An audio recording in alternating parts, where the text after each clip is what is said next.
Chalakudy beverage ഔട്ട്ലെറ്റിൽ മോഷണം. 50,000 രൂപയുടെ മദ്യം നഷ്ടപ്പെട്ടതായി പ്രാഥമിക വിവരം. 2,000 രൂപയും ഒരു സ്മാർട്ട് വാച്ചും മോഷ്ടാവ് കൊണ്ടുപോയി. കൂടുതൽ വിവരങ്ങളുമായി ജയൻ ചേരുന്നു. എന്തൊക്കെയാണ് മറ്റ് വിശദാംശങ്ങൾ ജയൻ? ചാലക്കുടി കോട്ട ഇടുക്കൂട് പാലത്തിന് സമീപമുള്ള ബീവറേജ് ഔട്ട്ലെറ്റിൽ ഇന്ന് പുലർച്ചെ 12 മണിക്ക് ശേഷമായിരുന്നു ഈ കളവ് നടന്നത്. ബീവറേജ് ഔട്ട്ലെറ്റിന്റെ മുകളിലെ നിലയിൽ വില കൂടിയ മദ്യം വിൽക്കുന്ന പ്രീമിയം കൗണ്ടറിന്റെ ഷട്ടർ കുത്തിപ്പൊളിച്ചാണ് മോഷ്ടാവ് അകത്ത് കടന്നത്. ഏകദേശം 50,000 രൂപ വില വരുന്ന മദ്യം മോഷ്ടാവ് കൊണ്ടുപോയിട്ടുണ്ട്.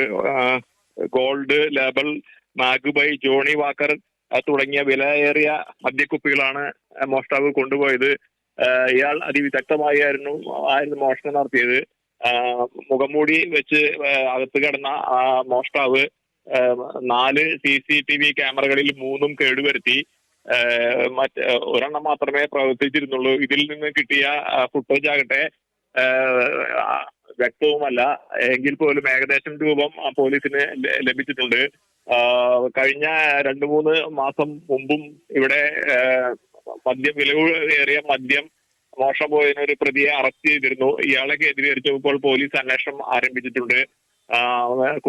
മറ്റ് കൂടുതൽ പോലീസും അതുപോലെ എക്സൈസ് ഉദ്യോഗസ്ഥരുമെല്ലാം ഇവിടെ സ്ഥലത്തെത്തിയിട്ടുണ്ട്. വിരലടയാള വിദഗ്ധരും ഉടനെ തന്നെ ഇവിടെ സംഭവ സ്ഥലത്തെത്തും. ഇതിനുശേഷം കൂടുതൽ വിവരം അറിയാൻ കഴിയും. സൂര്യ, ചാലക്കുടി ബീവറേജ് ഔട്ട്ലെറ്റിൽ 50,000 രൂപയോളം വിലമതിക്കുന്ന മദ്യമാണ് നഷ്ടമായതെന്നാണ് പ്രാഥമിക വിവരം. CCTV ദൃശ്യങ്ങൾ വ്യക്തമല്ല. പോലീസ് പ്രാഥമിക അന്വേഷണം ആരംഭിച്ചിരിക്കുന്നു. വിവരങ്ങളാണ് ജയൻ നൽകിയത്.